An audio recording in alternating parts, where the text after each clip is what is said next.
नमस्कार, grand news की खबरों में आप सभी का स्वागत है। मैं हूं रंजना। खबरों की शुरुआत से पहले आइए नजर डालते हैं आज की हेडलाइंस पर।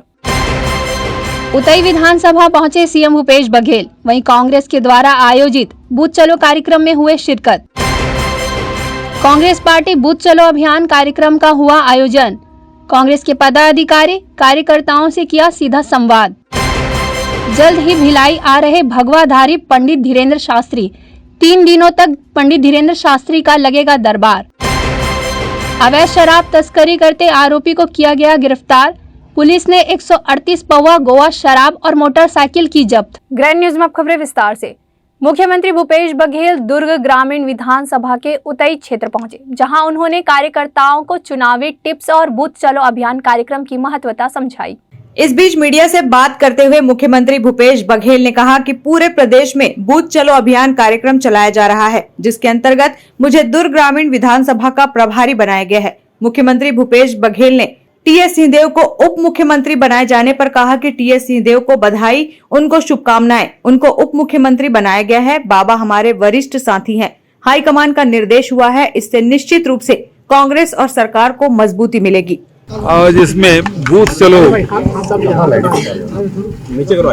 का कार्यक्रम है और इसके तहत अभी बस्तर संभाग हम लोगों ने पूरा किया। अब दुर्ग संभाग आज से शुरू हुआ है और आज मुझे दुर्ग ग्रामीण की जिम्मेदारी दी गई है। तो उतई जो कि मेरे विधानसभा से बिल्कुल लगा हुआ पड़ोस में, वहाँ से इसकी शुरुआत हो रही है। सभी बूथ के हमारे जो साथी हैं उनसे बात हो रही है। तो इतिहास गढ़ते जा रहे हैं और टीएस सिंहदेव जी को बधाई, शुभकामनाएं।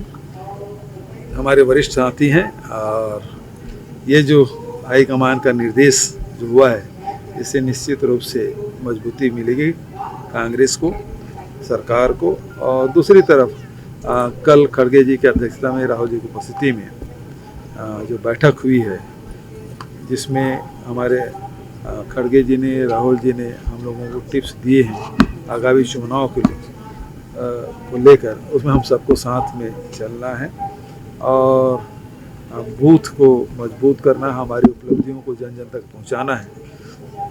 तो ये सब निर्देश उनके द्वारा दिए गए और नई ऊर्जा के साथ पूरे प्रदेश में हम सब एकजुट होकर लड़ाई लड़ेंगे। और जैसे पिछले समय हम लोगों ने 3/4 से अधिक बहुमत से सरकार बनाई, उसी प्रकार से फिर से। अब रमन सिंह जी तो बोलते रहते हैं, नो मेरे विधानसभा में उनको जिम्मेदारी पाटन विधानसभा की है, तो वो वहाँ गए हैं। मैं दुर्ग ग्रामीण आया हूँ। मैं तो पहले सीएम हाउस में पहले खिलाया, गुलदस्ता से स्वागत, गुलदस्ता दे के स्वागत किया, मिठाई खिलाया।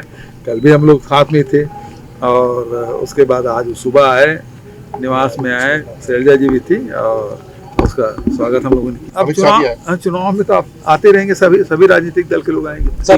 Bureau report, grand news. साल के अंत में होने वाले विधानसभा चुनाव को लेकर कांग्रेस पूरी तरह से चुनावी मोड पर एक्टिव हो चुकी है। इसी कड़ी में माइक्रो बूथ मैनेजमेंट के तहत अब कांग्रेस पार्टी बूथ चलो अभियान कार्यक्रम कर रही है, जिसके तहत कांग्रेस के पदाधिकारी कार्यकर्ताओं से सीधा संवाद कर रहे हैं। उप मुख्यमंत्री टीएस बाबा ने कहा कि कांग्रेस पार्टी द्वारा बूथ चलो अभियान कार्यक्रम किया जा रहा है, जिसमें प्रदेश के प्रभारी कुमारी शैलजा, प्रदेश अध्यक्ष मोहन मरकाम और मुख्यमंत्री भूपेश बघेल ने तय किया है।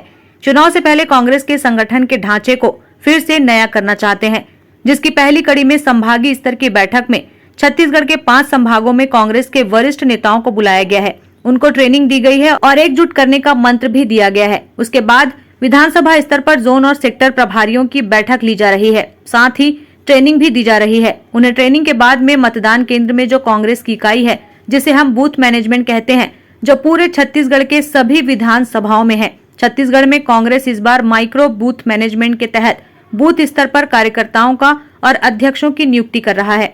कार्यक्रम के तहत कार्यकर्ताओं को बूथ से संबंधित सभी जानकारी दी जाएगी। छत्तीसगढ़ की कांग्रेस सरकार हर साल में 2023 में 75 से ज्यादा सीटें जीतने के लिए एड़ी चोटी का जोर लगा रही है। कांग्रेस पार्टी का बूथ चलो अभियान है जो शुरू हो चुका है। हमने पहले बस्तर संभाग में शुरू किया। सभी सीनियर नेता किसी न किसी बूथ पर जाते हैं ताकि सारे बूथ पर कोई ना कोई कांग्रेस का नेता पहुंचे और बूथ की जो हमारी कमेटी बनी है उनका बूथ का जायज़ा लें, जहाँ पर कुछ कमी है उसको पूरा किया जाए और फिर ट्रेनिंग के साथ साथ आगे का काम शुरू हो, लोगों में प्रचार प्रसार का काम शुरू हो। जी, पार्टी ने फैसला किया, हमारी मीटिंग हुई और सबकी इच्छा थी कि इनको थोड़ा और हम प्रभार दें और क्योंकि पुराने सीनियर नेता हैं वो, आप जानते हैं पहले CLP लीडर भी रह चुके हैं। देखो मैं जब आप लोग ना ये पूछते हैं भाजपा ये कह रही है, भाजपा वो कह रही है, उससे हमको कुछ नहीं लेना। आप अपने सवाल हमसे पूछिए, तो जवाब यही है कि हमने पार्टी को मजबूत करना है, ये हमारे स्तंभ हैं और पार्टी में इनका योगदान रहा है, पहले भी काम कर रहे हैं और अब भी काम करेंगे, इसमें कोई दिक्कत नहीं है। पार्टी को हम और मजबूत करते चले जाएंगे। चुनाव तो है लेकिन चुनाव काम के दम पर है, हमारी सरकार ने काम किया है, हमारा प्रयास है तभी हम नीचे से काम शुरू कर रहे हैं। देखो दो बातें हैं कि एक तो हमारा काम, दूसरा हमारी पार्टी, तो दोनों चीज़ों का है कि जो बूथ स्तर से लेकर शीर्ष नेतृत्व तक वो है एक पार्टी के काम का हिस्सा, दूसरा है सरकार का काम, तो दोनों हमारे मजबूत हैं और हमें पूरा विश्वास है कि जैसे 15 साल के भारतीय जनता पार्टी के कुशासन के बाद कांग्रेस को मौका दिया और आज जन जन कह रहा है कि फिर से कांग्रेस की सरकार यहाँ पर बनेगी, तो इसका मतलब कुछ तो काम हुआ है हमारा यहाँ, जो लोगों में इतना पॉजिटिव रिस्पांस है।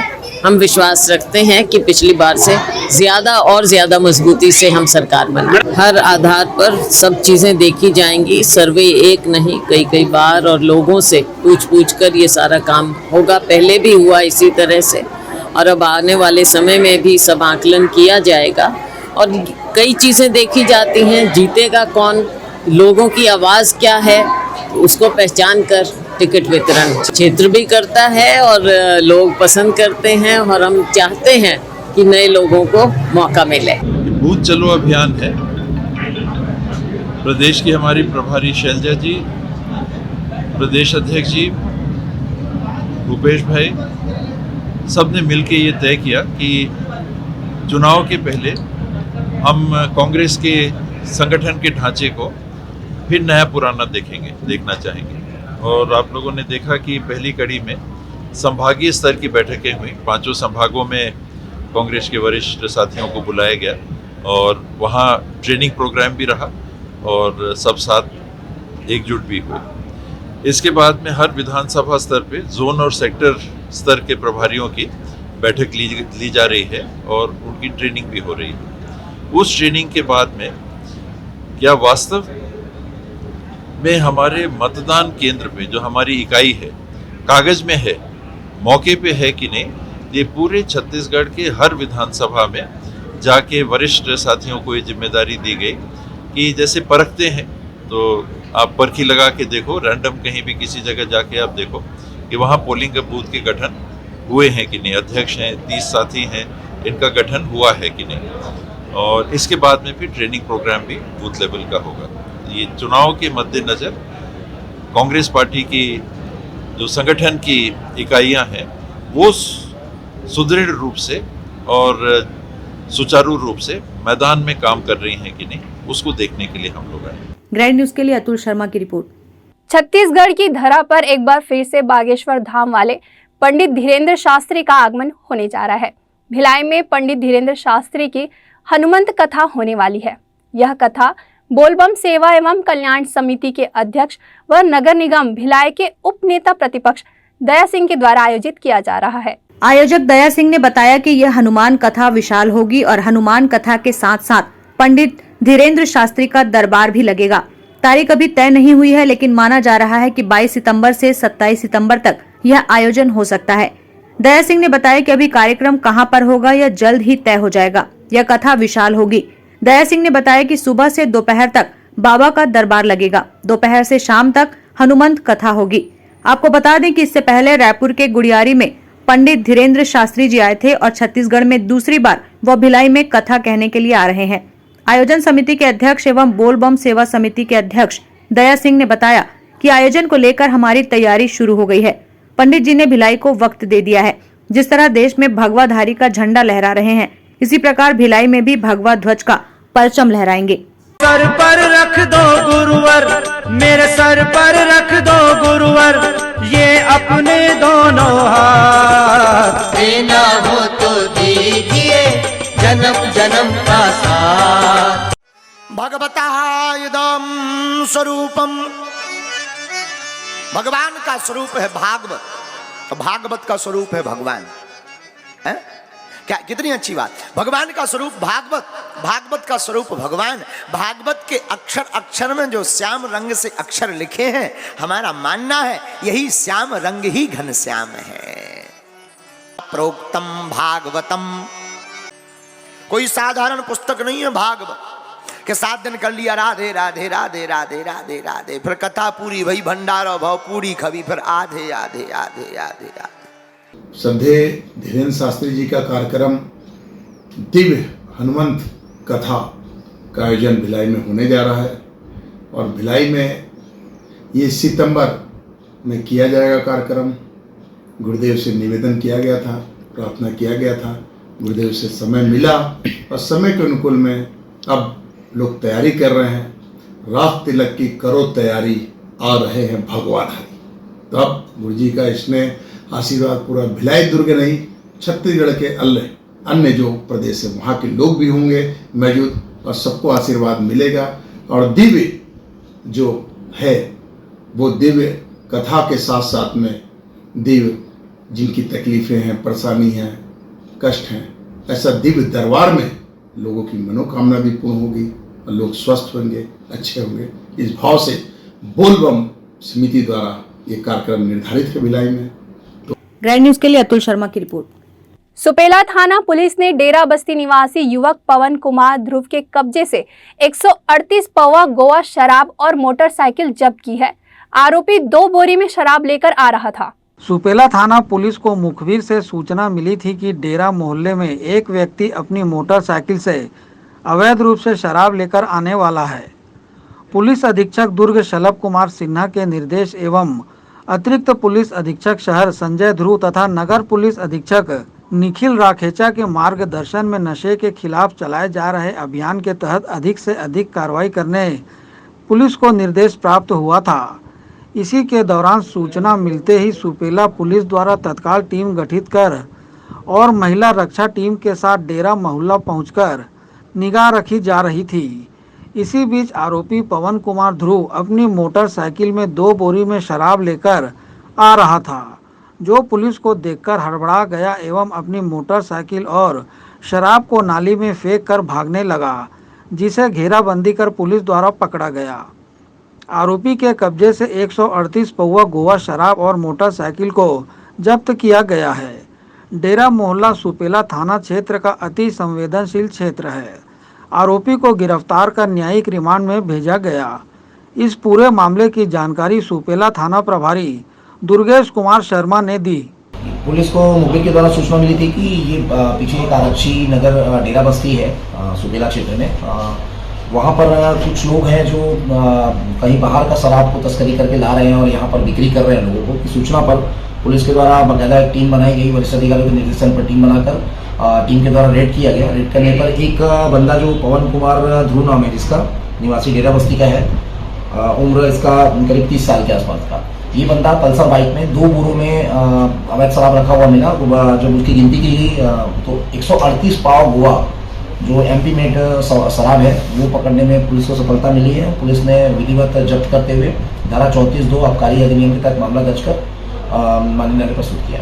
और डेरा बस्ती जो है थाना सुपेला क्षेत्र का सबसे अधिक संवेदनशील क्षेत्र बोल सकते हैं अपन लोग। उस क्षेत्र पे चूंकि हमको रेड करना था और सूचना मिली थी कि वरिष्ठ अधिकारियों के निर्देशन पर काफ़ी एक तो टीम जो थी बड़ी टीम ले जाई गई थी, साथ ही जो महिलाओं की जो हमारी महिला पुलिस की टीम है रक्षा टीम की, उसको भी साथ में रखा गया था और पूरी टीम के द्वारा घेराबंदी कर रेड किया गया और सफलतापूर्वक रेड किया गया। इस कार्रवाई में दुर्गेश कुमार शर्मा, थाना प्रभारी थाना सुपेला, उप निरीक्षक काशीनाथ मंडावी, तेजराम कंवर, सहायक उप निरीक्षक राजेश सिंह, खुशबू वर्मा, आरक्षक जुनैद सिद्दीकी, विकास तिवारी, उपेंद्र सिंह, विवेक सिंह, कपिल चौधरी, विशाल सिंह, सुरेंद्र गिरी, अजीत सिंह, भीम सिंह, नियाज खान और महिला रक्षा टीम का विशेष योगदान रहा। ग्रैंड न्यूज के लिए भिलाई से संजय दुबे। मुख्यमंत्री भूपेश बघेल आज दुर्ग ग्रामीण विधानसभा के दौरे पर है। उनके दौरे का विरोध भारतीय जनता पार्टी युवा मोर्चा के कार्यकर्ताओं ने किया। पार्षद मनीष यादव के साथ कार्यकर्ता काला झंडा दिखाने के लिए पहुंचे थे, जिन्हें पुलिस के द्वारा गिरफ्तार कर लिया गया है। वक्त हो चला एक छोटे से ब्रेक का। खबरें और भी है, बने रहिए ग्रैंड न्यूज के साथ।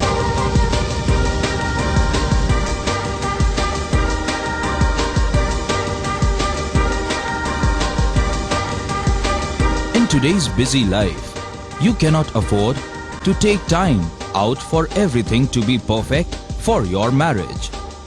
And you cannot compromise on quality of service for your guests. Our customized marriage packages are made just according to your wish. This presentation will acquaint you with the different luxury packed marriage packages available. This package has an elaborate menu with 60 mouth-watering items. Bharat Swagat including welcome drink, snacks and sweets. A breathtakingly decorated welcome gate and the arena decorated with flowers. To give you the best colors in view, we organize special light effects for all areas. We take care of decorating the groom's car to its best attire and exclusive DJ beats for extreme fun and valet parking to make your guests feel like an emperor. Our exclusive add-ons give you unlimited freedom to customize your ceremony to its best.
Break के बाद आप सभी का स्वागत है। शासकीय उच्चतर माध्यमिक विद्यालय कैंप 1 में कक्षा 6वीं एवं कक्षा 9वीं में प्रवेश करने वाले नवप्रवेशी बालक बालिकाओं का तिलक लगाकर एवं मुंह मीठा कराकर स्वागत किया गया।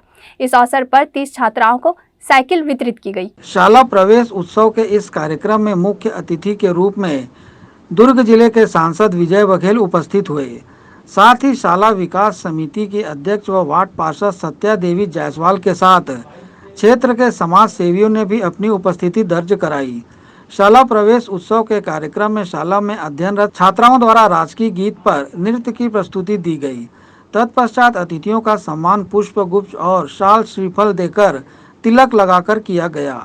कार्यक्रम की अगली कड़ी में अतिथियों के उद्बोधन के पश्चात कक्षा 6वीं एवं कक्षा 9वीं में प्रवेश करने वाले सभी विद्यार्थियों को मुख्य अतिथि द्वारा तिलक लगाकर एवं मुंह मीठा कर शाला में प्रवेश कराया गया।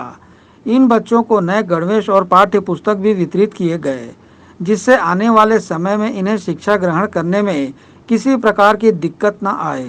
शाला परिवार को आर्थिक मदद देने वाले दानदाताओं को भी सम्मानित किया गया। इस मौके पर शासन की सरस्वती साइकिल योजना का लाभ दिलाते हुए 30 छात्राओं को साइकिल वितरण की गई एवं शाला प्रांगण में मुख्य अतिथि एवं विशिष्ट अतिथियों द्वारा छायादार पौधे भी लगाए गए, जिसे पौधे से वृक्ष बनाने की जिम्मेदारी शाला प्रबंधन ने अपने कंधों पर ली है।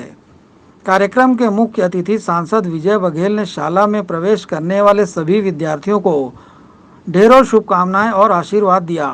साथ ही आने वाले वक्त में जिस प्रकार की मदद हो सके वह सारी मदद उपलब्ध कराने का आश्वासन भी दिया। वहीं वार्ड पार्षद सत्या देवी जायसवाल ने भी शाला में प्रवेश करने वाले विद्यार्थियों को शुभकामनाएं दी। शासकीय उच्चतर माध्यमिक विद्यालय कैंप 1 में शाला प्रवेश उत्सव बड़े ही धूमधाम से मनाया गया। इस अवसर पर विद्यार्थियों द्वारा दी गई प्रस्तुतियों ने उपस्थित जन समुदाय एवं अतिथियों का मन मोह लिया। जब लोग शासकीय उच्चतर माध्यमिक शाला कैंप 1 के इस पवित्र प्रांगण में उपस्थित हैं शासकीय स्कूल में, और यहाँ लगभग 30 बच्चियों को हम लोग सरस्वती साइकिल योजना के तहत आज साइकिल वितरण किए। सभी प्रबुद्धजन और सभी स्टाफ के हमारे लोग, मैडम जया के नेतृत्व में यहाँ की पार्षद सत्यवती जायसवाल जी और सभी लोग यहाँ उपस्थित हैं। मैं बच्चों को बहुत बधाई देता हूँ, शुभकामनाएं देता हूँ। ये योजना बहुत पहले शुरू हुई थी भारतीय जनता पार्टी के कार्यकाल में, और अभी तक लगातार ये योजना चल रही है। आज भी सरकार के, राज्य सरकार के इस अभियान में हम सब जुटे हुए हैं। और आज प्रवेश उत्सव भी था।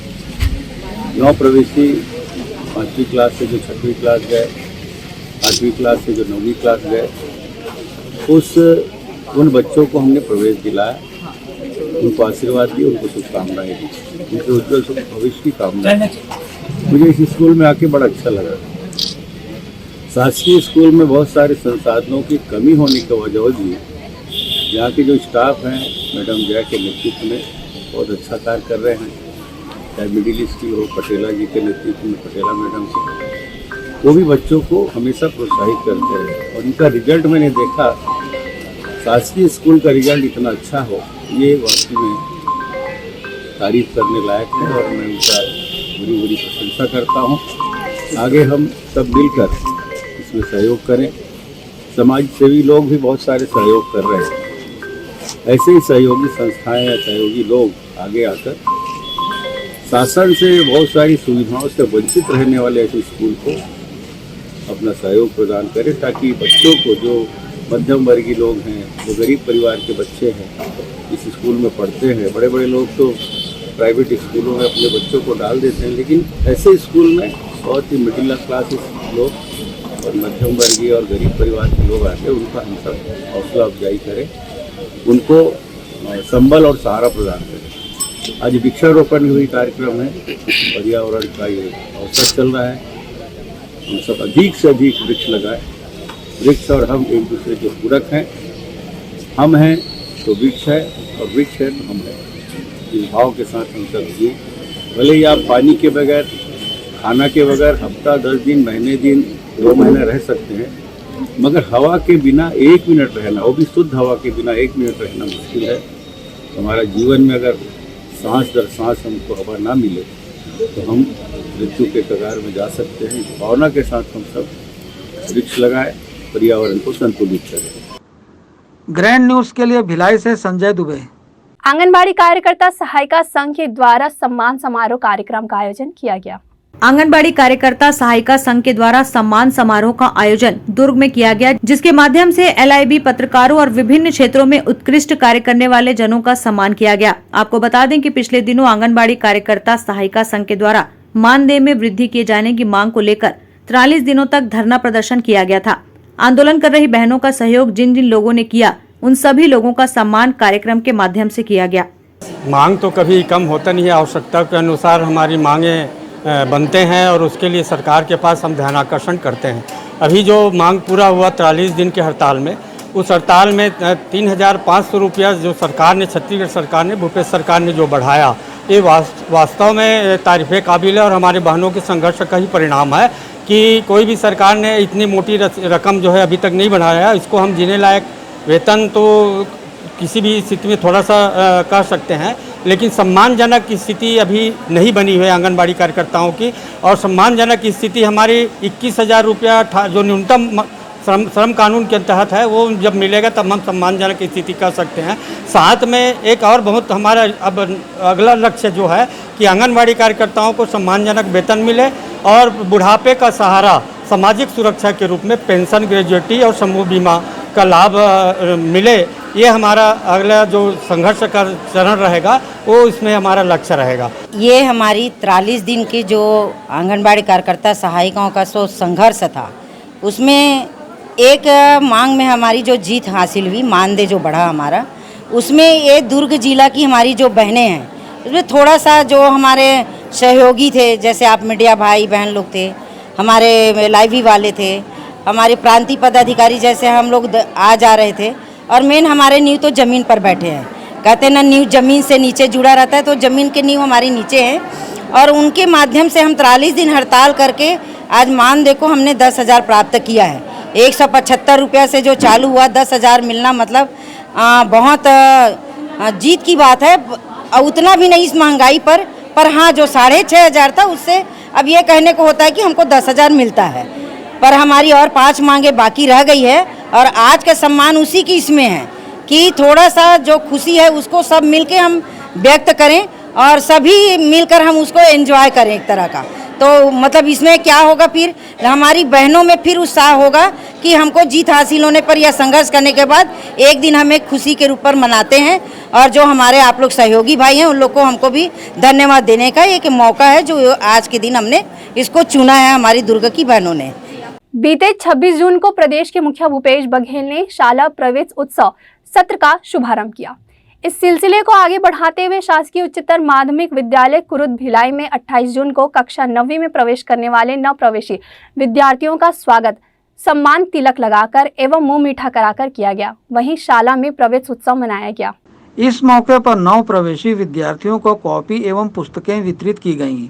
शाला प्रवेश उत्सव के इस कार्यक्रम में बतौर मुख्य अतिथि वार्ड की पूर्व पार्षद सुशीला देवांगन एवं वर्तमान पार्षद नेहा साहू सहित क्षेत्र के गणमान्यों ने अपनी विशेष उपस्थिति दर्ज कराई। सभी ने 9वीं कक्षा में प्रवेश करने वाले सभी विद्यार्थियों का मनोबल बढ़ाते हुए उन्हें शाला में मिलने वाली अच्छी शिक्षा का लाभ लेने मार्गदर्शन दिया। शाला की प्राचार्य सुश्री A.V. मिसर ने प्रति वर्ष की तरह इस वर्ष भी शाला प्रवेश उत्सव मनाने की जानकारी दी। तो वहीं वार्ड पार्षद नेहा साहू ने कक्षा 9वीं में प्रवेश करने वाले सभी विद्यार्थियों को उनके उज्जवल भविष्य की कामना करते हुए ढेरों बधाइयां दी। शाला प्रवेश उत्सव मनाते हुए कक्षा 9वीं की जरूरतमंद छात्राओं को सरस्वती साइकिल योजना के तहत साइकिल भी प्रदान की गई। साइकिल पाकर छात्राओं में एक अलग उत्साह देखने को मिला।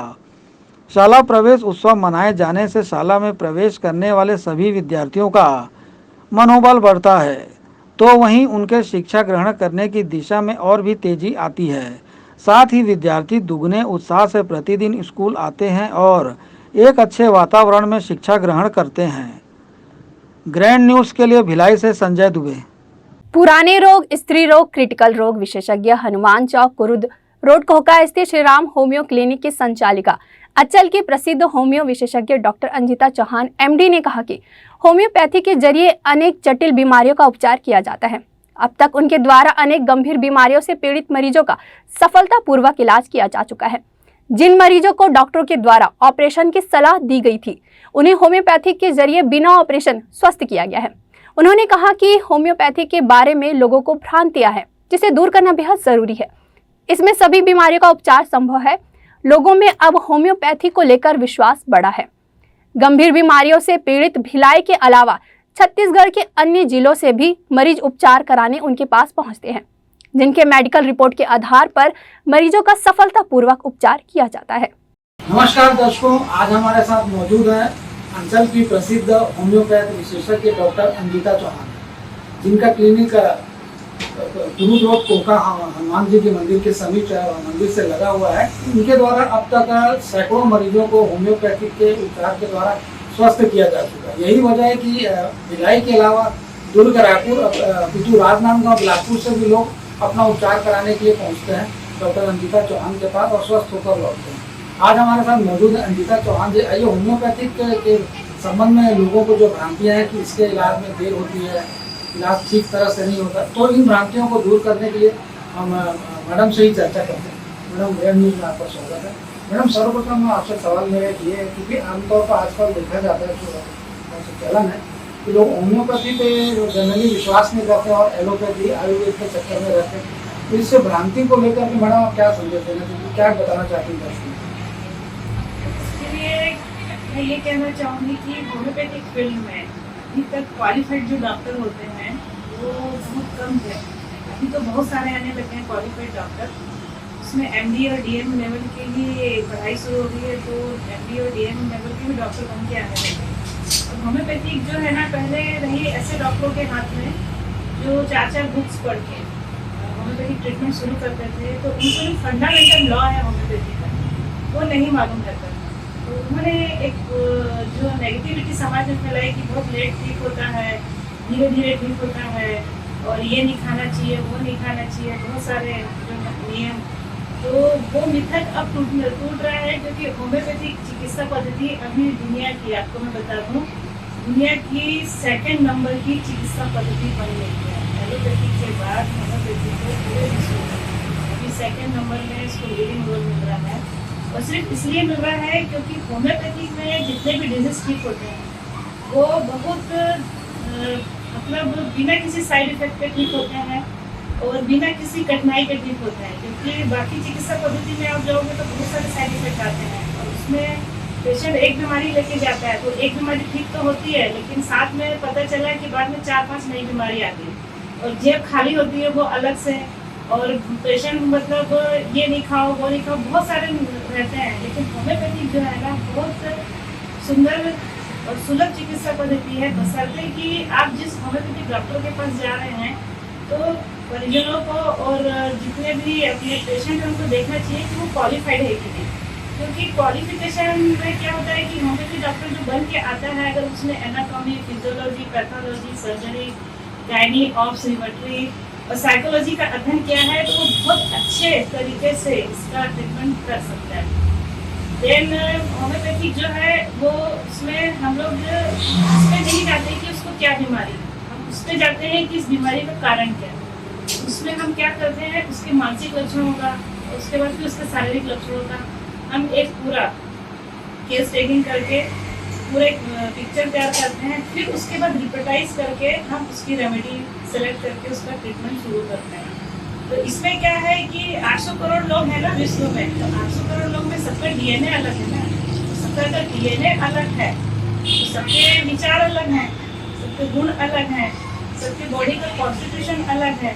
तो उस हिसाब से अगर किसी को डिजीज होती है, तो जैसे कि आर्थराइटिक की डिजीज है, तो हमारे इसमें क्या होता है कि हम पैटर्न में एक ही आर्थराइटिक में एक ही मतलब दवा हम सब मरीजों को नहीं देते हैं, हम उसका पूरा केस टेकिंग करके उसके मानसिक लक्षणों के आधार पे, उसके शारीरिक लक्षणों के आधार पे, उसके शरीर के अनुसार, उसके डीएनए के अनुसार हम लोग रेमेडी निकाल के उसको ट्रीटमेंट देते हैं। उसमें अलग अलग पेशेंट के लिए फिर अलग अलग दवा आती है। तो आप ये बताइए कि दुनिया में ऐसी कौन सी चिकित्सा पद्धति है जिसमें सिर्फ हम मानसिक लक्षणों के आधार पर डिसाइड करते हैं कि इसके डीएनए आरएनए के स्ट्रक्चर ये है, इसके बॉडी में ये चेंज आ रहा है, तो उसके अनुसार उसको दवाई दी जाए। तो होम्योपैथी बहुत बड़ा साइंस है। मैडम जैसा कि आपने बताया कि परहेज वाली जो बात है, ये भी देखा जाता है, ऐसी चर्चा भी है कि मतलब होम्योपैथी का सेवन करने के, दवाइयों के सेवन करने के दौरान परहेज रखने की बहुत ज़्यादा आवश्यकता होती है, तो इसका असर नहीं किया जाए तो कैसा कहा जाए? हाँ, इसमें भी ना बहुत सारी भ्रांतियाँ पहले के डॉक्टरों द्वारा फैलाई गई है, लेकिन हम लोग जैसे क्वालिफाइड डॉक्टर हैं, हम लोग सिर्फ वही परहेज बताते हैं। जैसे आपको कोई अस्थमा का पेशेंट है, हम उसके अनुसार ही परहेज बताएंगे कि आपको अस्थमा है तो आप दही मत खाइए, आप ठंडी चीज़ें मत खाइए। अब जैसे आर्थराइटिक का पेशेंट आता है, हम उसके अनुसार उसको बताएंगे कि आप ठंडी चीज़ें और खट्टी चीज़ें ना खाएं, जिससे कि आपके जोड़ों का दर्द बढ़े। कोलेस्ट्रॉल का पेशेंट है, ट्राइग्लिसराइड का पेशेंट वो आ रहा है, हम उसको मना करेंगे ना कि आप फैटी चीज़ें ना खाएं, ऑयली चीज़ें ना खाएं, एक्सरसाइज करें। मानसिक विकारों से ग्रसित लोग भी आते हैं, तो हम उनको दवाई देने के साथ साथ उनको योग करने बोलते हैं, प्राणायाम करने बोलते हैं, और ऐसी चीज़ें खाने से मना करते हैं, नॉनवेज वगैरह, जिससे कि उसके मानसिक विचारों में एक एग्रेशन आता है। तो ऐसा नहीं है कि हर बीमारी में एक चार्ट बना के आप दे दिए, ये सब खाना मना है, सफ़ेद चीज़ें खाना मना है, लहसुन प्याज खाना मना है, ये खट्टी चीज़ें, मतलब ऐसा नहीं होता है। जैसे जैसे डिजीज होती है ना, उसके अनुसार हम लोग चाय तैयार करते हैं, इसके अनुसार ये चीज़ें ना खाई जाए तो आप दवाइयों के साथ साथ परहेज करके भी जल्दी ठीक हो सकते हैं। लेकिन साइंटिफिक भी हो रही है। मैडम होम्योपैथी में किन किन बीमारियों का उपचार संभव है जो उपचार लोग आयुर्वेदिक एलोपैथी के द्वारा किए जाते हैं? होम्योपैथी में ऐसी अपना कोई ऐसा जटिल केस बताइए जो मतलब मरीज से परेशान होकर आया हो, तमाम तरह के उपचार कराते हैं। हाँ, ये बहुत अच्छा क्वेश्चन है और मैं तो सोचती हूँ ना कि थैंक्स टू गॉड कि उन्होंने मुझे होम्योपैथिक डॉक्टर बनाया, क्योंकि होम्योपैथिक में तो हम हर बीमारी का इलाज अच्छे से कर सकते हैं। अभी मैं किसी पैथी का नाम नहीं लूंगी, जैसे हम स्टोन निकाल लेते हैं, किडनी का स्टोन 1 महीने में निकल जाता है। बाकी पैथी में क्या करते हैं, नहीं स्टोन निकल रहा है तो कहाँ भेज देते हैं, सर्जरी करने भेज देते हैं। हम सफेद दाग ठीक करते हैं, चर्म रोग जैसे एक्जिमा है, सोरियासिस ठीक किया जाता है। इसका बाकी पैथियों में कोई इलाज नहीं है कि नहीं। और उसके बाद हम इसमें गठिया वात का अच्छा इलाज करते हैं, अस्थमा का अच्छा इलाज करते हैं। इनक्यूरेबल केसेस जैसे जिसमें सर्जरी की बहुत जरूरत होती है, उससे भी हम लोगों को बचाते हैं। पेप्टिक अल्सर है, गैस्ट्रिक अल्सर है, और अपना जैसे कान बहता है, बोलते हैं ना कान में छेद हो गया है, उसका भी हम दवाइयों से बहुत अच्छा इलाज करते हैं। ब्रेस्ट ट्यूमर है, गर्भाशय की गठान है, और कई कैंसर के केस भी हम बहुत अच्छे से इसमें हमने रिजल्ट पाए हैं। तो ऐसा मतलब कौन सी बीमारी नहीं है जो होम्योपैथिक में ठीक नहीं होती। ये है कि पब्लिक को कॉन्फिडेंस आना चाहिए ना कि, लेकिन पब्लिक सब इधर उधर भागती है, एडवर्टाइजमेंट में ज़्यादा जाते हैं, काम धाम में ज़्यादा जाते हैं।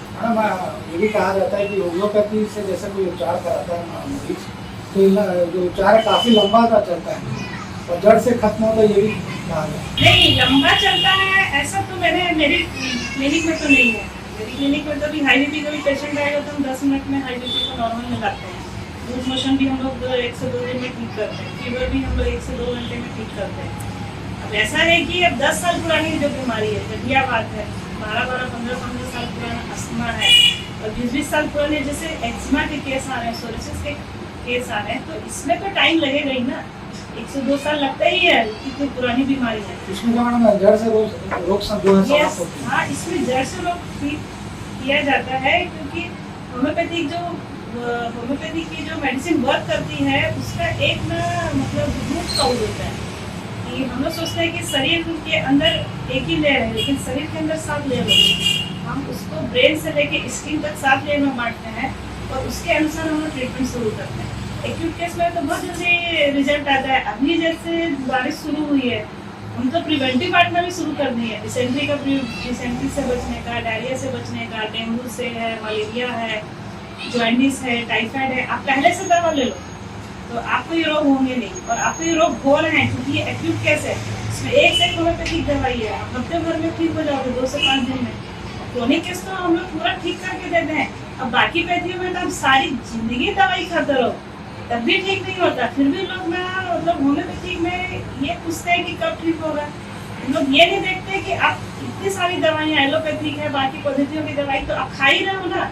अब थायराइड की दवाई खा ही रहे हो, थायराइड कहाँ खत्म हो रहा है, बीपी की दवाई खा रहे हो, कहाँ खत्म हो रहा है, अस्थमा की दवाई खा रहे हो, शुगर की दवाई खा रहे हो, कहाँ खत्म हो रहा है। लेकिन हम तो खत्म करके दे रहे हैं ना। हाँ, ये है कि बहुत साल से है तो इट्स टेक सम टाइम, ये तो नेचुरल प्रोसीजर है ना, इसमें बड़ी बात तो है नहीं। हम चूँकि ये बरसात का समय शुरू हो चुका है और बरसात में देखा जाए तमाम तरह की बीमारियाँ सामने आई, तो आप हमारे दर्शकों से तो बीमारियों से बचाव के लिए क्या संदेश देना चाहिए? हाँ, मैं अपने दर्शकों को तो यही बोलूँगी, सबसे पहले तो सफाई से रहें। और सफाई सिर्फ अपने घर में भी नहीं रखें। ये नहीं कि अपने घर का कचरा पड़ोस में फेंकते हैं, अपने घर की नाली को ठीक किए तो पड़ोस की नाली ब्लॉक करते हैं। अपने घर में भी सफाई रखें, अपने आसपास के क्षेत्रों में सफाई रखें। और जैसे मैंने अभी बताया कि जैसे अभी महामारी के रूप में फैलता है, कॉलरा फैलता है, सर्दी खांसी है, फीवर है, डेंगू है, मलेरिया है, जॉन्डिस है, टाइफाइड है, तो आप तो मुझसे संपर्क करिए, मैं आपको उसकी प्रिवेंटिव भी दे दें।